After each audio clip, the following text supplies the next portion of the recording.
ప్రభు నామమునకు మహిమ కలుగును గాక. దేవుని పిల్లలారా, యవ్వనుల గురించి చాలా చక్కగా బైబిల్ గ్రంథం చెప్పబడుతుంది. బైబిల్ గ్రంథములో ఇర్మియా గ్రంథము 5వ అధ్యాయము 8వ వాక్యాన్ని ఒకసారి మనం పరిశీలించినట్లయితే, బాగుగా బలిసిన గుర్రం వలె ప్రతి వాడును ఇటు అటు తిరుగుచు తన పొరుగు వాని భార్య అమ్మడి సకిలించును. దేవుని పిల్లారా, వ్యభిచారము చాలా ఘోరమైనదన్నది. దేవుడు వ్యభిచారులని, దొంగలని, లోబులని, హంతకులని, అలాగనే మంత్రగాళ్ళని పరలోక రాజ్యంలో స్థలం లేదు అని బైబిల్ గ్రంథం. అయితే యవన దశకు వచ్చిన తర్వాత ప్రతి ఒక్కరూ అటు ఇటు తిరుగుచు తన పొరుగు వాని భార్య అమ్మని సకిలించు.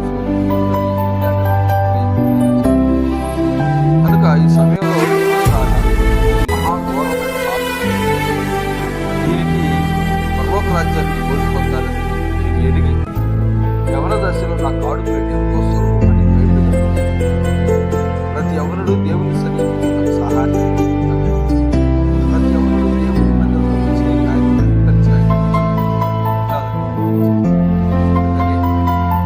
ఈ సహోదరి సహోదరుడు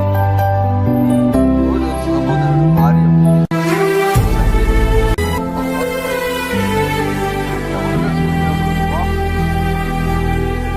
దేవుడు ఆదిలోని